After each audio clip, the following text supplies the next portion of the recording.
ಗುಜ್ಜದ ಕಟ್ಟಿ ಒಲೆಯಲ್ಲಿ ಇಟ್ಟಿದ್ದೇನೆ. ಚಂದ ಬೇಯಬೇಕು, ಆಗ ಕಲರ್ ಚೇಂಜ್ ಆಗ್ತದೆ.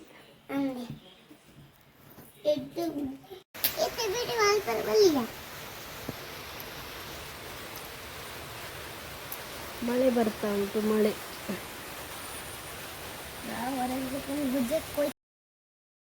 ಹಲೋ ಸ್ನೇಹಿತರೆ, ಲಾಸ್ಟ್ ಟೈಮ್ ಗುಜ್ಜದ ಕಟ್ಟಿ ಮಾಡಿದಾಗ ಎಲೆ ಇರಲಿಲ್ಲ. ಈ ಸಲ ಆಗಿದೆ, ಅದು ಸಹ ಚಿಗುರು ಇನ್ನೂ ಆಗಬೇಕಷ್ಟೇ. ಮೇಲೆ ಮೇಲೆ ಉಂಟು, ಎಟ್ಟ ಕೂತಿಲ್ಲ.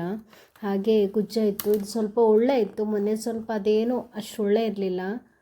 ಸೊ ಗುಜ್ಜದ ಕಟ್ಟಿ ಮಾಡಿದ್ದೆ, ತುಂಬ ಚೆನ್ನಾಗಾಗಿತ್ತು. ತುಂಬ ತೆಂಗಿನಕಾಯಿ ಹಾಕಿ ಎಲ್ಲ ಮಾಡಬೇಕು, ಒಳ್ಳೆ ಆಗ್ತದೆ.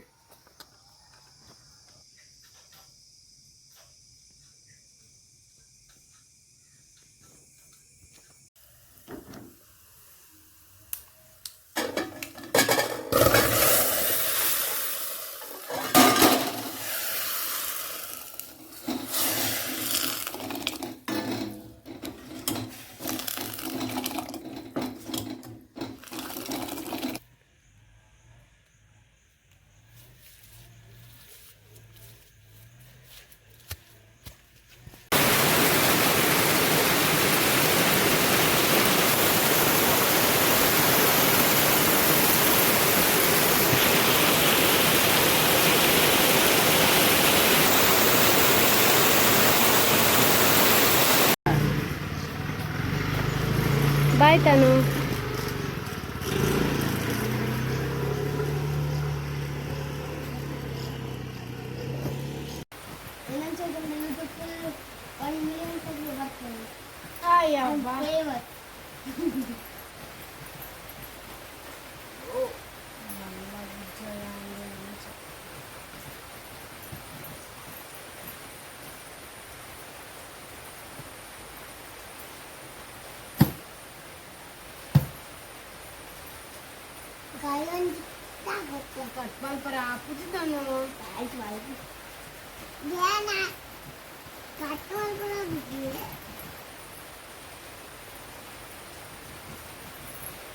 ಇದು ಶಾಲೆಯಿಂದ ಬಂದರೆ ಶುರುವಾಗಿತ್ತು ಗುಜ್ಜೆ ತೆಗೆದು ಕೊಡಮ್ಮ ನಾನು ತಿಂತೇನಂತ. ಅದು ತುಂಬ ಕಷ್ಟ ಆಗ್ತಿತ್ತು, ದೊಡ್ಡ ಗುಜ್ಜ.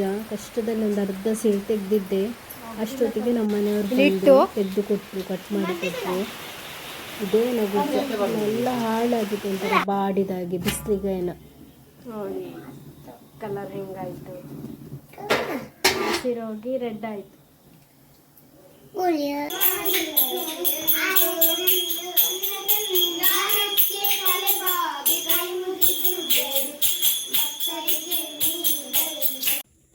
ಒಂಥರ ಉಂಟು, ಮಳೆ ಬರ್ತಿತ್ತು ನೋಡಿ. ಮರದಲ್ಲಿ ಅದು ತೆಕ್ಕೆದು ಮರದಲ್ಲಿ ಎಲೆ ಎಲ್ಲ ಮೇಲೆ ಉಂಟು, ಅದು ತೆಗಿಲಿಕ್ಕೆ ಆಗೋದಿಲ್ಲ. ತೆಗೆದಷ್ಟು ತೆಗೆದೆ, ಮೇಲ್ಗಡೆ ಉಂಟೆಲ್ಲ.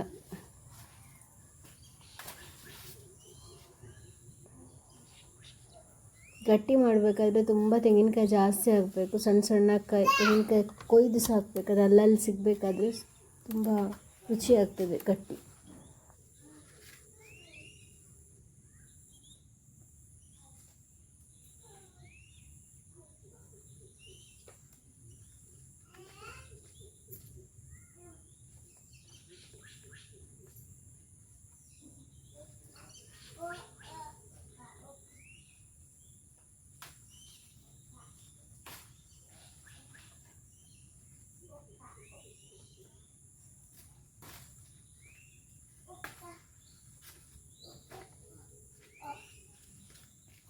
ಇದು ಯಾರಂತ ಗೊತ್ತುಂಟಾ? ಮಳೆಗಾಲ ಶುರುವಾದರೆ ಸಾಕು, ಇಂಥವು 1000 ಬರ್ತವೆ ನಮ್ಮ ಮನೆ ಹತ್ರ. ಗದ್ದೆಯಲ್ಲಿ ದೊಡ್ಡ ದೊಡ್ಡ ಜಾತಿದೆಲ್ಲ ಇದೆ. ಬೇಕಾ ನಿಮಗೆ?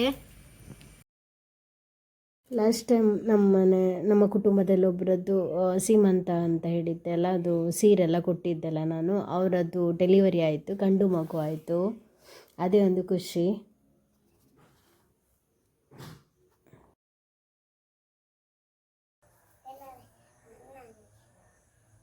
ಇದೇ ನೋಡಿ ಡ್ರೆಸ್, ಮೀಶೋಲ್ಲಿ ತೊಗೊಳೋದು, 150 ಅಷ್ಟೇ. ಪೇರಳದ ಕಷಿ ಅಮ್ಮ, ಕಷಿ ದೊಡ್ಡದಾಗಬೇಕು. ಪೇರಳೆ ಹಣ್ಣಾಗಲಿಲ್ಲ ಆಯಿತಾ. ಬಾ.